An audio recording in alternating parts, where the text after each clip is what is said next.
ഇംഗ്ലണ്ടിനെതിരായ രണ്ടാം ട്വന്റി-20 ഇന്ത്യക്ക് തോൽവി. ഇന്ത്യയെ 4 വിക്കറ്റിന് ആതിഥേയർ തോൽപ്പിച്ചു. അർദ്ധ സെഞ്ചുറി നേടിയ ജേക്കബ് ബേത്തലാണ് ഇംഗ്ലണ്ടിന് അനായാസ ജയം സമ്മാനിച്ചത്. സഞ്ജുവിനെ പുറത്തിരുത്തി ഇന്ത്യ വൈഭവ് സൂര്യവംശിക്ക് അരങ്ങേറ്റം നൽകിയെങ്കിലും 14 റൺസ് മാത്രമാണ് വൈഭവിന് നേടാനായത്. ഖിലാഫ് അഹമ്മദ് ചേർന്ന സ്പോർട്സ് ഡെസ്കിൽ നിന്നും ഖിലാഫ് വിവരങ്ങൾ.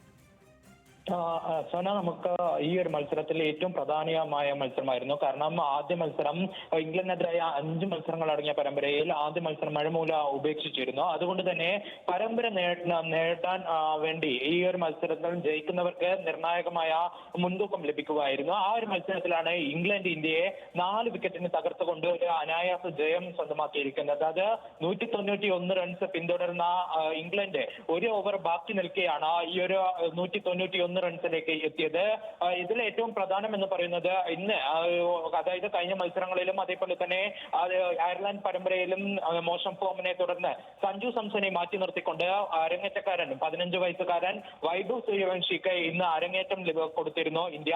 അത് ആ ഒരു അരങ്ങേറ്റത്തെ തന്നെ ഏറ്റവും ഇന്ത്യക്കായി അരങ്ങേറുന്ന പ്രായം കുറഞ്ഞ താരമെന്ന റെക്കോർഡിലേക്ക് വൈഭവ് സൂര്യവംശി എത്തുകയും ചെയ്തു. എന്നാൽ മത്സരത്തിൽ നോക്കുകയാണെങ്കിൽ ആകെ 14 റൺസ് മാത്രമാണ് വൈഭവ് സൂര്യവംശിക്ക് അരങ്ങേറ്റത്തിൽ നേടാനായത്.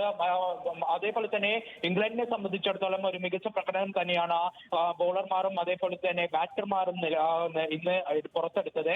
അതിൽ സാം കറന്റെ ഓൾറൗണ്ട് മികവ് നമ്മൾ എടുത്തു പറയണം. കാരണം 3 വിക്കറ്റുകളും അതേപോലെ നിർണായകമായ 7 റൺസുമാണ് ഈ ഒരു മത്സരത്തിൽ എടുത്തത്.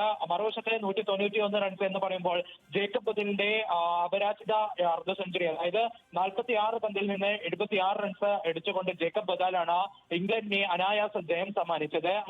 ഇന്ത്യക്കാവട്ടെ ആകെ ഇഷാൻ കിഷൻ 49 റൺസ് എടുത്തപ്പോൾ താരം നേരിട്ട പന്തുകൾ എന്ന് പറയുന്നത് 40 പന്തുകളാണ്. അതുകൊണ്ട് തന്നെ അതിവേഗം റൺസ് കണ്ടെത്തേണ്ട ഫോർമാറ്റിൽ മെല്ലപ്പോക്കിന്റെ ഇഷാൻ കിഷൻ വലിയ ഒരു വിമർശനങ്ങൾ ഏറ്റുവാങ്ങുന്ന സാഹചര്യം ഇപ്പോൾ തന്നെ നടന്നുകൊണ്ടിരിക്കുകയാണ്. ഒപ്പം അഭിഷേക് ശർമ്മയുടെ 43 ഒക്കെ ചേർന്നുകൊണ്ടാണ് 190 എന്ന ഒരു മികച്ച സ്കോറിലേക്ക് എത്തിയത്. എന്നാൽ അതൊന്നും പ്രതിരോധിക്കാൻ ഇന്ത്യയുടെ ബോളർമാർക്ക് സാധിച്ചില്ല. അതിൽ രവി ബിഷ്ണോയി തുടർച്ചയായി 3 പന്തുകളാണ് നോ ബോൾ എറിഞ്ഞിട്ട് ഇംഗ്ലണ്ടിന്റെ മേൽ ഒരു അധിക റൺസുകൾ, അതായത് ഇന്ന് ഇന്ത്യ വഴങ്ങിയ 191 റൺസിൽ ഏകദേശം 3 നോ ബോളുകളാണ് ഇന്ന് ഈ ഒരു മത്സരത്തിൽ പിറന്നത്. എന്തായാലും പരമ്പരയിൽ 1-0 ഇംഗ്ലണ്ട് മുന്നിലെത്തി. സോന, ശരി. ഇംഗ്ലണ്ടിനെതിരായ രണ്ടാം ട്വന്റി-20 ഇന്ത്യക്ക് തോൽവി.